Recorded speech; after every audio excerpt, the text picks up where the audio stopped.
TV exclusive. We're getting you details of how a rift has broken out between the ISI and the Imran Khan government and also the Pakistan army, and this right ahead of the crucial FATF meeting. Now, there is this rift because the Pakistan government, which has been cornered completely on global stage, is trying to show the world that it's cracking down on terror.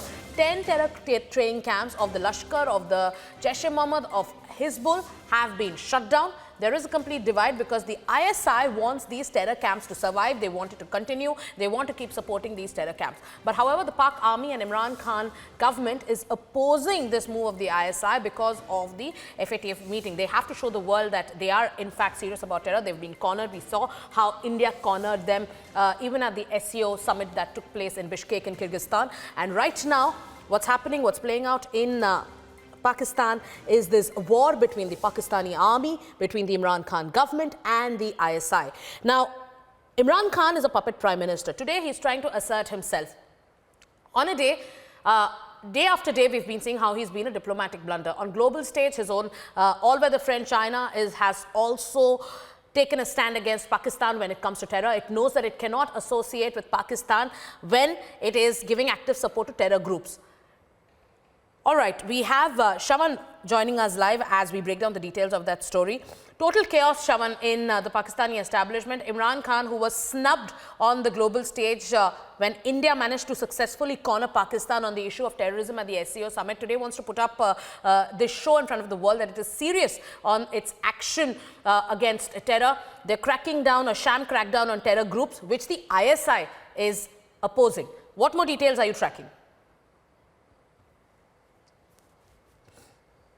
Well, Sagrika, certainly there is a clear rift in the Pakistani establishment, given the fact that you have, on the one hand, the Pakistani leadership headed by Imran Khan and the Pakistani army, which has been advocating that the terror training camps that have been operating out of Pakistan, that needs to be shut down immediately, given the fact that you have the FATF plenary meeting, which is scheduled for next week. Now, remember, Pakistan is already in the grey list. If they at all are blacklisted, that would essentially mean huge economic losses for Pakistan to begin with, and also the fact that you would have then foreign nations as well as institutions not investing in Pakistan, that would essentially mean a complete economic shutdown in Pakistan itself. Now, that's going to be a huge setback to begin with, and that is one of the reasons why you're essentially looking at the Pakistani establishment being completely divided, because you have the ISI, which has been basically advocating that you need these terror camps operating because that's been their agenda in order to basically carry on this particular war that they have been all this while. The ISI essentially believes these training camps of the Lashkar-e-Toiba, the Jaish-e-Mohammed, as well as Hizbul Mujahideen to continue to operate, because there are over a dozen such training camps which we are given to understand have been operating from Pakistan-occupied Kashmir, which the ISI have been funding, and not just that, training was also being given by the Pakistani army. But however, having said that, you have the Pakistani army right now toning down their entire approach, given the fact that you have the FATF meeting, which is going to be extremely crucial, because if at all the plenary meet, they believe that Pakistan has not been complying, then that would essentially mean that Pakistan would be blacklisted. And if they are at all blacklisted, then it is certainly going to be a huge loss for Pakistan, especially at a time when they're suffering already huge economic losses. And this is something that the Imran Khan government is completely worried about. Also know that so far out of the 27 action points that was given by the international terror watchdog, Pakistan has failed to deliver on 25 points. And like you were mentioning, that how it has larger ramifications for Pakistan, because of which it is showing this sham crackdown before the world. It is cracking down on groups, trying to show them that, okay, we are cracking down on terror groups. But the larger story obviously is about how Pakistan has been caught on the back foot globally. The ISI now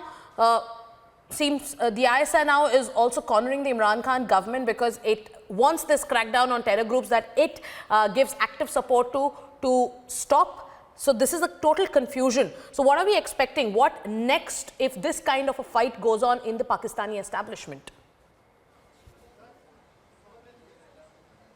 Well, Sagrika, this certainly explains Pakistan Prime Minister Imran Khan's new posturing, that where they have been saying that India should basically make do with the offer that has already been made by Pakistan, that there is a hand of friendship that has been offered by Pakistan.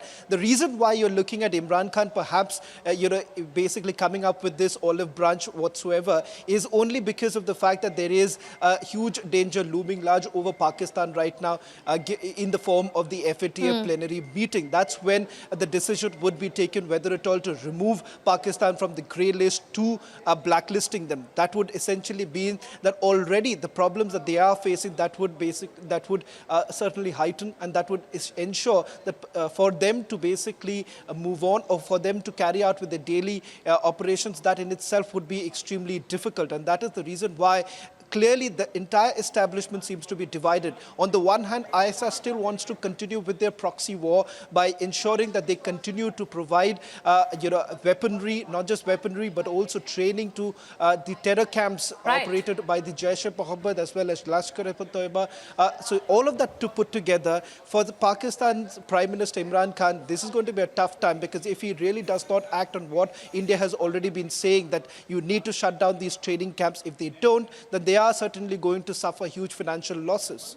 Absolutely. Shawan's breaking down those details. The meeting is currently, the FATF meeting is currently underway in Orlando. It will go on till the 21st of June. And Pakistan is under lens. And today they're trying to show this sham crackdown before the world. India, on its part, will also push for the blacklisting of Pakistan. Pakistan is already on the grey list, and it will suffer major ramifications economically if it is put on the blacklist. This continues to remain our top focus on it at a time when Pakistan is trying to convince the world community that it is acting against terror, especially when the FATF meeting is underway in Orlando. India, too, on its part, will press for the blacklisting of Pakistan by giving dossiers on Pulwama and the active support that Pakistan gives to terror groups to fuel unrest in Kashmir. Thank you, Shaman, for breaking down those details.